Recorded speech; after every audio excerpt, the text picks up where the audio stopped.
ಈ ವಿಡಿಯೋದ ಮೂಲಕ ನಿಮ್ಮ ಜನಗಣತಿ ವಿವರಗಳನ್ನು ಆನ್ಲೈನ್ನಲ್ಲಿ ವೇಗವಾಗಿ ಮತ್ತು ಸುರಕ್ಷಿತವಾಗಿ ಹೇಗೆ ಭರ್ತಿ ಮಾಡಬಹುದು ಅನ್ನೋದನ್ನು ನೋಡೋಣ. ಈ ಬಗ್ಗೆ ಮೊದಲನೇದಾಗಿ ಜಾಗೃತಿ ಇರಲಿ. ಒಂದು ಕುಟುಂಬದಿಂದ ಒಬ್ಬ ವ್ಯಕ್ತಿ ಮಾತ್ರ ಭರ್ತಿ ಮಾಡಬೇಕು. ಗಣತಿಯಲ್ಲಿ ನಮೂದಿಸೋ ವೇಳೆ ತಪ್ಪು ಮಾಹಿತಿಯನ್ನು ನೀಡಬಾರದು. ಗಣತಿದಾರರಿಗೆ ಸ್ವಯಂ ಗಣತಿ ವೇಳೆ ಪಡೆದಂಥ ರೆಫರೆನ್ಸ್ ನಂಬರನ್ನು ಒದಗಿಸಬೇಕು. ಏಪ್ರಿಲ್ 15ರೊಳಗೆ ಸ್ವಯಂ ಗಣತಿಯಲ್ಲಿ ಭಾಗವಹಿಸೋದಕ್ಕೆ ಅವಕಾಶ ಇದೆ. ಇನ್ನು ಗಣತಿ ವೇಳೆ ಈ ವೆಬ್ಸೈಟ್ ಲಿಂಕನ್ನು ಮಾತ್ರ ಬಳಸಬೇಕು. ಆ ವೆಬ್ಸೈಟ್ ಲಿಂಕನ್ನು ನಾವು ಡಿಸ್ಕ್ರಿಪ್ಷನಲ್ಲಿ ಕೊಟ್ಟಿರ್ತೇವೆ. ಆನ್ಲೈನ್ ಮೂಲಕ ಹೇಗೆ ಭಾಗಿಯಾಗೋದು ಅನ್ನೋದನ್ನು ನೋಡೋಣ. ನಮ್ಮ ಡಿಸ್ಕ್ರಿಪ್ಷನ್ನಲ್ಲಿ ಕೊಟ್ಟಿರುವಂಥ census.government.in/second ಇದಕ್ಕೆ ಎಂಟರ್ ಆಗಿ ಆ ಸ್ಕ್ರೀನ್ ಮೇಲೆ ಈ ರೀತಿ ಪೇಜ್ ಓಪನ್ ಆಗುತ್ತೆ. ನಂತರ ನಿಮ್ಮ ಸ್ಟೇಟ್ ಅಂದರೆ ರಾಜ್ಯವನ್ನು ಸೆಲೆಕ್ಟ್ ಮಾಡಿ, ನಂತರ ಸ್ಕ್ರೀನ್ ಮೇಲೆ ತೋರಿಸುವಂಥ ಕ್ಯಾಪ್ಚಾ ಕೋಡನ್ನು ಹಾಕಿ, ನಂತರ ವೆರಿಫೈ ಆ್ಯಂಡ್ ಪ್ರೊಸೀಡ್ ಮೇಲೆ ಕ್ಲಿಕ್ ಮಾಡಿ. ಮನೆಯ ಮುಖ್ಯಸ್ಥರ ಹೆಸರನ್ನು ಹಾಕಿ, ನಂತರ ಮೊಬೈಲ್ ನಂಬರ್ ಹಾಗೂ ಮೇಲ್ ಐ ಡಿ ಹಾಕಿ. ಮೇಲ್ ಐ ಡಿ ನೀವು ಹಾಕ್ಬೋದು ಅಥವಾ ಹಾಕದೇನೂ ಇರ್ಬೋದು, ಅದು optional. Next verify and proceed ಮೇಲೆ ಕ್ಲಿಕ್ ಮಾಡಿ. ನಿಮ್ಮ ಭಾಷೆಯನ್ನು ಸೆಲೆಕ್ಟ್ ಮಾಡಿ, ನಂತರ ನೀವು ಯಾವ ಮೊಬೈಲ್ ನಂಬರನ್ನು ಹಾಕಿರ್ತೀರೋ ಆ ನಂಬರ್ಗೆ ಒಂದು OTP ಬರುತ್ತೆ. OTP ಸಂಖ್ಯೆಯನ್ನು ಪಡೆದು ವೆರಿಫೈ OTP ಮೇಲೆ ಕ್ಲಿಕ್ ಮಾಡಿ. ನಂತರ ಕೊಡಲಾಗಿರುವಂಥ ಮ್ಯಾಪ್ನಿಂದ ನಿಮ್ಮ ಮನೆಯನ್ನು ಸೆಲೆಕ್ಟ್ ಮಾಡಿ ಸೇವ್ ಆ್ಯಂಡ್ ನೆಕ್ಸ್ಟ್ ಮೇಲೆ ಕ್ಲಿಕ್ ಮಾಡಿ. ಇಲ್ಲಿಂದ ಮುಂದೆ ನಿಮ್ಮ ಮನೆಯ ಡೀಟೇಲ್ಸ್ಗಳನ್ನು ಭರ್ತಿ ಮಾಡಬೇಕು. ನಿಮ್ಮ ಮನೆಯ ನೆಲವನ್ನು ಯಾವುದರಿಂದ ಮಾಡಲಾಗಿದೆ ಅಂತ ಸೆಲೆಕ್ಟ್ ಮಾಡಿ. ನಿಮ್ಮ ಮನೆಯ ಗೋಡೆಗಳಿಗೆ ಮುಖ್ಯವಾಗಿ ಬಳಸಿರೋ ವಸ್ತು ಯಾವುದು ಅಂತ ಸೆಲೆಕ್ಟ್ ಮಾಡಿ. ನಿಮ್ಮ ಮನೆ ಮೇಲ್ಛಾವಣಿಗೆ ಬಳಸಿರೋ ಮುಖ್ಯವಾದ ವಸ್ತುವನ್ನು ಆಯ್ಕೆ ಮಾಡಿ.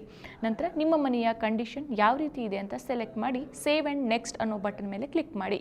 ನಂತರದ ಪೇಜ್ನಲ್ಲಿ ನಿಮ್ಮ ಮನೆಯಲ್ಲಿ ಒಟ್ಟು ಎಷ್ಟು ಜನರು ವಾಸವಿದ್ದಾರೆ ಅಂತ ಟೈಪ್ ಮಾಡಿ. ಮನೆಯ ಮುಖ್ಯಸ್ಥರ ಜೆಂಡರನ್ನು ಸೆಲೆಕ್ಟ್ ಮಾಡಿ. ನಂತರ ಜಾತಿ ಕೆಟಗರಿಯನ್ನು ಸೆಲೆಕ್ಟ್ ಮಾಡಿ. ನಂತರ ನಿಮ್ಮ ಮನೆ ಯಾವುದು, ಬಾಡಿಗೆದ ಅಥವಾ ಸ್ವಂತದ ಯಾವುದು ಅಂತ ಸೆಲೆಕ್ಟ್ ಮಾಡಿ. ನಂತರ ಎಷ್ಟು ರೂಮ್ ಇದೆ ಅನ್ನೋದನ್ನು ಟೈಪ್ ಮಾಡಿ. ನಂತರ ನಿಮ್ಮ ಮನೆಯಲ್ಲಿ ಎಷ್ಟು ಜನರು ಮದುವೆ ಆದವರಿದ್ದಾರೆ ಅನ್ನೋದನ್ನು ಟೈಪ್ ಮಾಡಿ. ನಂತರ ಮತ್ತೆ ನೆಕ್ಸ್ಟ್ ಬಟನ್ ಮೇಲೆ ಕ್ಲಿಕ್ ಮಾಡಿ. ನಂತರ ನಿಮ್ಮ ಮನೆಗೆ ಕುಡಿಯೋ ನೀರು ಹೇಗೆ ಬರುತ್ತೆ, ಅದರ ಮೂಲ ಯಾವುದು ಅಂತ ಸೆಲೆಕ್ಟ್ ಮಾಡಿ. ನಂತರ ಕುಡಿಯೋ ನೀರಿನ ಅವೈಲೇಬಿಲಿಟಿ ಯಾವುದು ಅಂತ ಸೆಲೆಕ್ಟ್ ಮಾಡಿ. ಬೆಳಕಿಗೆ ಏನನ್ನು ಬಳಸ್ತೀರಿ ಅನ್ನೋದನ್ನು ಸೆಲೆಕ್ಟ್ ಮಾಡಿ. ಲ್ಯಾಟ್ರಿನ್ ಎಕ್ಸೆಸ್ ಯಾವ ರೀತಿ ಇದೆ ಅನ್ನೋದನ್ನು ಸೆಲೆಕ್ಟ್ ಮಾಡಿ. ನಂತರ ಲ್ಯಾಟ್ರಿನ್ ಟೈಪ್ ಯಾವುದು ಅನ್ನೋದನ್ನು ಸಹ ಸೆಲೆಕ್ಟ್ ಮಾಡಿ. ನಂತರ ವೇಸ್ಟ್ ವಾಟರ್ ಔಟ್ಲೆಟ್ ಯಾವುದು ಅಂತ ಕ್ಲಿಕ್ ಮಾಡಿ. ಆವರಣದ ಒಳಗೆ ಬಾತ್ರೂಮ್ ಇದೆಯಾ ಅಥವಾ ಇಲ್ವಾ ಅನ್ನೋದನ್ನು ಸೆಲೆಕ್ಟ್ ಮಾಡಿ. ಅಡುಗೆ ಮನೆಗೆ LPG ಅಥವಾ PNG ಕನೆಕ್ಷನ್ ಇದೆಯಾ ಅನ್ನೋದನ್ನು ಸೆಲೆಕ್ಟ್ ಮಾಡಿ. ಅಡುಗೆ ಮಾಡೋದಕ್ಕೆ ಯಾವ ಅನಿಲವನ್ನು ಬಳಸ್ತೀರಿ ಅನ್ನೋದನ್ನು ಸೆಲೆಕ್ಟ್ ಮಾಡಿ. ನಂತರ ಮತ್ತೆ ಸೇವ್ ಆ್ಯಂಡ್ ನೆಕ್ಸ್ಟ್ ಬಟನ್ ಮೇಲೆ ಕ್ಲಿಕ್ ಮಾಡಿ. ನಂತರ ರೇಡಿಯೋ ಅಥವಾ ಟ್ರಾನ್ಸಿಸ್ಟರ್ ಅವೈಲೇಬಿಲಿಟಿಯನ್ನು ಸೆಲೆಕ್ಟ್ ಮಾಡಿ. ನಂತರ TV ಇದ್ದರೆ ಅದನ್ನು ಸಹ ಸೆಲೆಕ್ಟ್ ಮಾಡಿ. ನಂತರ ನಿಮ್ಮನೇಲಿ ಇಂಟರ್ನೆಟ್ ಇದೆಯೋ ಇಲ್ವೋ ಅಂತ ನೋಡಿ ಅದನ್ನು ಸಹ ಸೆಲೆಕ್ಟ್ ಮಾಡಿ. ಲ್ಯಾಪ್ಟಾಪ್ ಅಥವಾ ಕಂಪ್ಯೂಟರ್ ಇದೆಯಾ ಇಲ್ವಾ ಅನ್ನೋದನ್ನು ಚೆಕ್ ಮಾಡಿ ಸೆಲೆಕ್ಟ್ ಮಾಡ್ಕೊಳ್ಳಿ. ನಂತರ ಟೆಲಿಫೋನ್, ಸ್ಮಾರ್ಟ್ಫೋನ್ ಇದು ಯಾವುದಾದ್ರೂ ಒಂದಿದ್ರೂ ಸಹ ಸೆಲೆಕ್ಟ್ ಮಾಡಿ. ನೆಕ್ಸ್ಟು ಬೈಸಿಕಲ್ ಅಥವಾ ಸ್ಕೂಟರ್ ಅಥವಾ ಸೈಕಲ್ ಏನಾದರೂ ಇದ್ದರೆ ಅದನ್ನು ಸೆಲೆಕ್ಟ್ ಮಾಡಿ. ನಂತರ ಕಾರು, ಜೀಪು ಅಥವಾ ವ್ಯಾನ್ ಇದ್ದರೆ ಅದನ್ನು ಸೆಲೆಕ್ಟ್ ಮಾಡಿ. ನಂತರ ಮನೆಯಲ್ಲಿ ಯಾವ ಆಹಾರ ಧಾನ್ಯವನ್ನು ಹೆಚ್ಚಾಗಿ ಬಳಸ್ತೀರಿ ಅಂತ ಅದನ್ನು ಸೆಲೆಕ್ಟ್ ಮಾಡಿ. ನಂತರ ನಿಮ್ಮ mobile number hockey save and next ಅಂತ ಕೊಡಿ. ನಂತರದ ಸ್ಟೆಪ್ನಲ್ಲಿ ನೀವು ಈಗಾಗಲೇ ತುಂಬಿದ ಆಪ್ಷನ್ಸ್ಗಳು ಕಾಣಿಸುತ್ತೆ, ಅದನ್ನು ಒಂದ್ಸಲ ರಿವ್ಯೂ ಮಾಡ್ಬೋದು. ಏನಾದರೂ ಚೇಂಜ್ ಮಾಡಬೇಕು ಅಂತಂದರೆ ಬ್ಯಾಕ್ ಆ್ಯಂಡ್ ಎಡಿಟ್ ಆಪ್ಷನ್ ಮೇಲೆ ಕ್ಲಿಕ್ ಮಾಡಿ ಎಡಿಟ್ ಮಾಡ್ಕೊಳ್ಳಿ. ನಂತರ ಏನೂ ಚೇಂಜಸ್ ಇಲ್ಲ ಅಂತ ಎಲ್ಲ ಸರಿ ಇದೆ ಅಂತಂದರೆ ಕನ್ಫರ್ಮ್ ಆ್ಯಂಡ್ ಸಬ್ಮಿಟ್ ಮೇಲೆ ಕ್ಲಿಕ್ ಮಾಡಿ. ಕನ್ಫರ್ಮ್ ಆ್ಯಂಡ್ ಎಡಿಟ್ ಮೇಲೆ ಕ್ಲಿಕ್ ಮಾಡಿದರೆ ನಿಮಗೆ ಈ ರೀತಿ ಸ್ಕ್ರೀನ್ ಕಾಣಿಸುತ್ತೆ.